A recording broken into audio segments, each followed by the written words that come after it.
अनुश्रवण कर रहे हैं, ये देखने के लिए कि वहाँ पे वास्तव में हमारे जो मजिस्ट्रेट और पुलिस पदाधिकारी और फोर्स है वो बैठे हैं। और हर एक SST पॉइंट पर हम लोगों ने उनको एक रजिस्टर भी उपलब्ध करा दिया है, जिस पर उन लोगों को उनको अंकित करना है कि कितनी गाड़ियों को, कितने 2 व्हीलर को उन्होंने रोका और वहाँ पे जांच कितनों की गई, और उसमें यदि किसी भी प्रकार की कोई आपत्तिजनक सामग्री, चाहे वो कैश हो, चाहे ड्रग्स हो, चाहे लिकर हो, चाहे आर्म्स हो, तो ऐसी कितनी रिकवरी की गई, इसका हम लोग डेली रिपोर्ट हो रहे हैं। एक छोटा सा अपील कर दीजिए 1 मिनट का। मतदाता 20 तारीख को अपने घर से बाहर निकले और वोट करें। देखिए, यहाँ पे उपस्थित सभी जो मीडिया के बंधुगण हैं, आप सभी के माध्यम से मैं सीतामढ़ी जिला के हर एक मतदाता से ये अपील करता हूँ, अनुरोध करता हूँ कि जो हमारा 5म चरण और 6ठम चरण में जो चुनाव सीतामढ़ी जिला के अंतर्गत है, इसमें आप लोग भारी संख्या में अपनी सहभागिता निभाएं। और जो जिला प्रशासन है, अपने स्तर से हम लोग दृढ़ संकल्पित है कि हर एक संभव जो मूलभूत सुविधा है हम लोग बूथ पर उपलब्ध कराएं। और मेरा यही आपसे अनुरोध है कि जो मताधिकार आपको ये संविधान के माध्यम से जो प्राप्त हुआ है, जो विशेष शक्ति है, इसका आप लोग जरूर प्रयोग करें। तो एक अलग बात है, लेकिन अगर वहाँ पे उनसे जबरदस्ती बलपूर्वक डरा के धमका के यदि कोई अगर ऐसे पैसा है तो बिल्कुल गलत है, और अगर उसकी हमको जानकारी मिलेगी तो उस पर कार्रवाई की जाएगी। और ये तो आप लोग देखते हैं कि जब पर्व त्योहार का भी समय रहता है, जब पंडाल लगाया जाता है, तब भी ऐसे कुछ अवांछित तत्व रोक के गाड़ी की चंदा कलेक्ट कर रहे हो, तो हमारी गाड़ी को भी रोक ही लेता है कभी कभी, तो बाद में समझ में आता है कि तो। लेकिन अगर हम लोग को ऐसी जानकारी मिलेगी तो बिल्कुल नहीं गलत है, और इस पर हम कुछ कोई भी शिकायत आएगी तो हम लोग उस पर तत्क्षण कार्रवाई करेंगे और विधि सम्मत धाराओं के अंतर्गत FIR दर्ज करके हम लोग इसमें एक्शन लेंगे।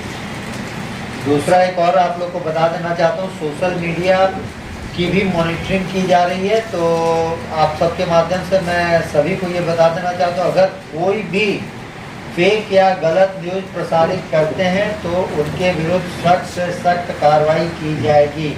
सोशल मीडिया पे हम लोग राउंड द क्लॉक मॉनिटरिंग कर रहे हैं। जो भी इसमें इन्वॉल्व होंगे, पूर्व में भी जो भी अगर कोई ऐसा मैसेज न्यूज आया भी है तो उसको हम लोगों ने टेक डाउन भी कराया, उनके अगेंस्ट FIR भी किया है और विधि सम्मत कार्रवाई करते हुए उसके विरुद्ध सख्त से सख्त कार्रवाई हुई है। सर, अभी तक निरोधात्मक कार्रवाई कितने लोगों तक की है पूरे जिले में? बहुत ही स्पष्ट तरीके से मैंने कह दिया है कि जितने भी गुंडा तत्व है, असामाजिक तत्व है, कम्युनल टेंशन फैलाने वाले लोग हैं, इलेक्शन के केसेस में, एडमिनिस्ट्रेशन पे अटैक के केसेस में, जितने सभी लोग हैं, सभी लोगों के विरुद्ध पूरे जिले में निरोधात्मक कार्रवाई की गई है। एक सवाल है, अगर कोई हिस्ट्री शीटर अपराधी है, सर हिस्ट्री शीटर अपराधी है, वो बेल पर है, तो क्या ऐसे लोग जाएंगे या फिर वो बाहर ही रहेंगे? उनके विरुद्ध CCA 3 की कार्रवाई की गई है। 124 ऐसे लोग हैं जिनके विरुद्ध CCA 3 के तहत कार्रवाई की गई है, जो भी बाहर हैं, और 107 की भी निरोधात्मक कार्रवाई की गई, बाउंड आउट भी उन्हें कराया गया है। नंबर्स इसलिए नहीं देते हैं कि नंबर्स एग्जैक्ट नहीं देना, लेकिन शस्त्रों का भौतिक सत्यापन रेगुलर कराया जाए। जो लोग भी भौतिक सत्यापन नहीं किए हैं, हम लोग की एक कमेटी भी है, स्क्रीनिंग कमेटी है, जिसकी मीटिंग कल होने वाली है। वैसे जो भी लोग नहीं अपना सत्यापन करा, उनके संबंध में हम लोग निर्णय लेंगे। सभी को नोटिस भी कर दिया गया है। 75 का उन्होंने सस्पेंड कर दिया, 75 बताया। उसमें बाकी जो SP साहब जैसा कि कह रहे हैं कि हम लोग जो स्क्रीनिंग कमेटी की बैठक होगी, तो जो हमारे 1081 जो अज्ञात है, जो आर्म्स है, तो उसमें 276 का आर्म्स जमा करवा लिया गया है, आर्म्स डिपॉजिट हुआ है, और सत्यापन 75 को छोड़कर बाकी सभी का आर्म्स वेरिफिकेशन हो गया। तो चूंकि हम लोगों ने उनको एक अंतिम अवसर भी दिया था 20 अप्रैल को कि वो थाना में जाके अपना जो शस्त्रों का भौतिक सत्यापन करा लें, लेकिन ऐसे जितने भी लाइसेंस होल्डर ने नहीं कराया, तो हम लोगों ने उनका भी आर्म्स लाइसेंस तत्काल उसको सस्पेंड कर दिया है। और कल जब हम लोगों की स्क्रीनिंग कमेटी की बैठक होगी, तो उस पर ये हम लोग चर्चा करेंगे कि ऐसे अन्य जो भी आर्म्स जो होल्डर है, जिन्होंने अपना वेरिफिकेशन तो करा लिया है, लेकिन यदि अगर आवश्यक होगा तो हम उन इंडिविजुअल आर्म्स होल्डर को भी आर्म्स डिपॉजिट कराने के लिए निर्देश यहाँ से जिला शासन। सर, एक एक बात और है सर कि अगर कोई भी जनप्रतिनिधि यदि अगर गोपनीय अगर मीटिंग करता हो और गोपनीय मीटिंग में अपना जैसे सेटिंग जो भी कुछ होता है वो कर रहा है तो उसके ऊपर क्या कार्रवाई होगी पकड़े जाने पर? चुरा कर मीटिंग कहीं करता हो सर, क्या सर? चुरा कर मीटिंग करता हो गोपनीय किसी हॉल में चाहे किसी घर में चाहे कहीं। बिल्कुल उसकी जानकारी दे सकते हैं। देखिए आप यहाँ पर मैंने बताया आपको कि आप general observer, police observer, expenditure observer भी हैं। वो उन्होंने बल्कि अपना जो मिलने के लिए भी अपना समय भी निर्धारित किया है, उनको भी इसकी जानकारी दे सकते हैं। जिला स्तर पे हम लोगों को भी इसकी जानकारी दे सकते हैं।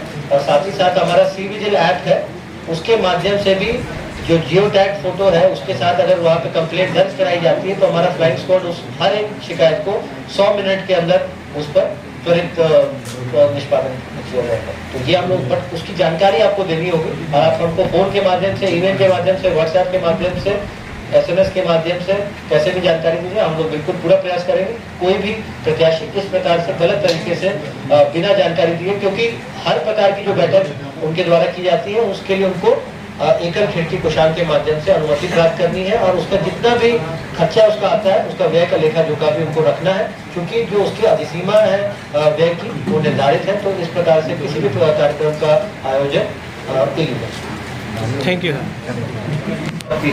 उसमें तो हम लोग को 24 घंटे के अंदर उस विरूपण को हटा लेना है और यदि वहाँ पे आवश्यक कार्रवाई नहीं की जाती तो पब्लिक प्रॉपर्टी डिफेसमेंट एक्ट के तहत हम लोग को उस पर कार्रवाई करना है। अब जो आपका निजी जो संपत्ति है या रहती किसी की भूमि है, वहां पर जो भी इस प्रकार का पॉलिटिकल एडवर्टीजमेंट या जो भी आपका मैसेजिंग करते हैं, तो यदि वो उनको वहां से अनुमति प्राप्त है उस व्यक्ति से, तो उसको पे कोई आवश्यक कार्रवाई नहीं करनी unless there is some local law which prohibits कि वहां पे आप नहीं कर सकते।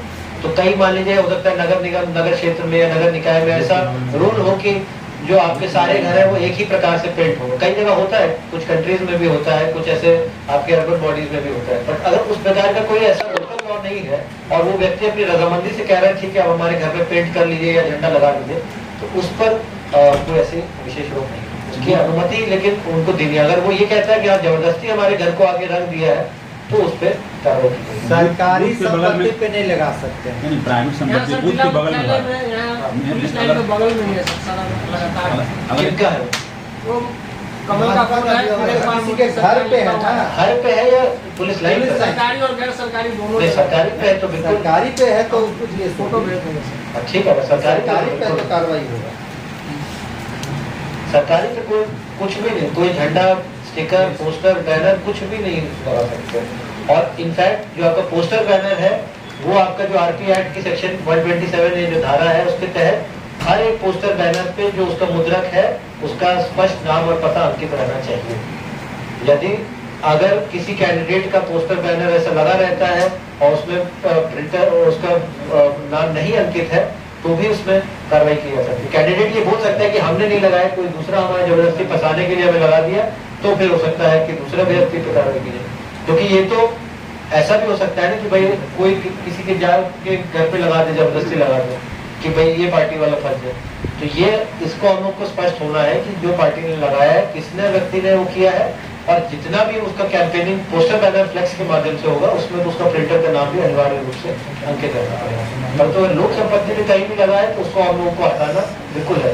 बिजली का खंभा है, कोई भी सरकारी आपका ऑफिस है, उसकी बाउंड्री है, हर जगह हम लोगों ने अपना इसका रिपोर्ट भी लिया है। अगर कहीं छूट गया है तो आप लोग बिल्कुल हम लोग को उसकी जानकारी दीजिए, हम लोग उसकी कार्रवाई।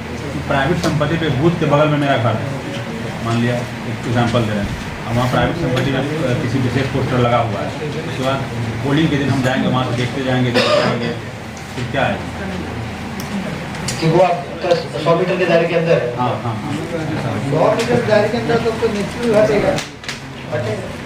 100 मीटर के दायरे में तो कुछ रहना नहीं है। सर अब हम लोग शहर पे बात कर लेते हैं, चुनाव तो बात हो गई है।